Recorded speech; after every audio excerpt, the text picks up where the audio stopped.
Okay, now we are baking our bread. So it's been shaped. The oven has been preheating for 1 hour at 475 with your Dutch oven in it.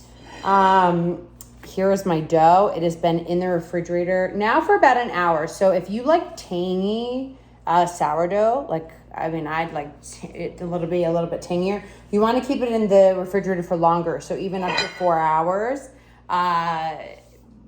Probably 4 hours is probably your limit, but that's basically what you're gonna do. So I'm basically preparing everything right now because we're gonna do a quick flop of the sourdough bread and we are going to cut it. And so we're gonna, just to explain what I'm gonna do, I'm cutting this in a way to encourage the air to get underneath the dough so that it pops up. Like a good dough has like a lot of those bubbles on the inside. So that's what we're trying to encourage. That's why we use a Dutch oven, or I use the Le Creuset bread pan, or bread oven, I guess it's called. I forgot what it's called. But I use that because it encourages the movement of air throughout.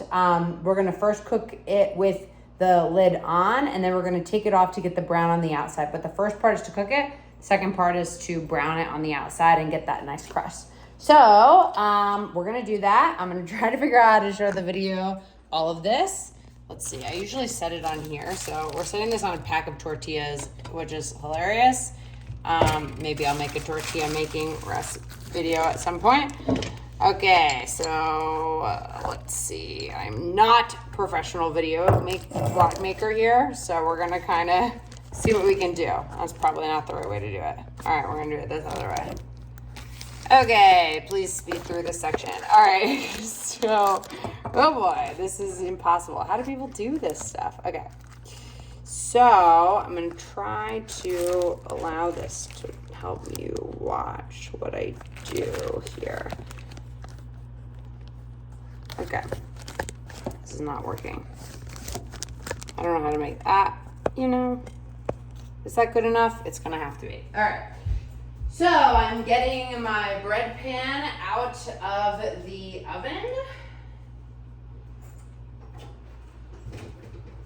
which is set at 475 degrees. I do bake, I don't do convection. Some people do convection because it's better airflow.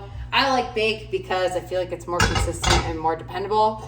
So this has been in the oven. The purpose of that is just to make sure that the whole pan is actually equally hot. It's been in there for an hour. Okay, so I am prepared. I've got my banneton. I've got the dough on the inside, and I'm gonna do this like pretty quickly. So I'm going to do a flop. You gotta commit to it. I feel like it's like doing a pancake. You gotta commit. Okay, go. So now it's in there. I'm gonna try to like lean this down to show you. So now I'm cutting a design.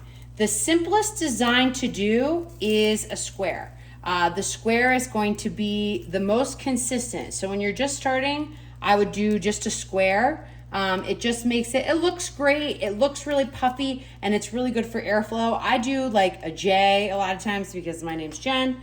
And so that's what I'm doing.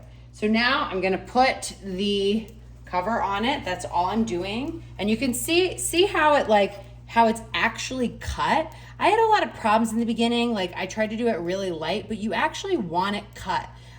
You want to encourage the bread to pop where you want it to pop.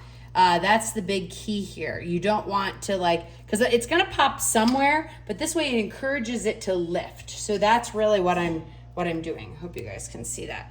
Okay, I'm putting this back on. I'm putting this in the oven. It's gonna be in the oven at 475 for 21 minutes, and then I'm gonna remove the top and move the heat down to 450, and then we're gonna see how the bread comes out.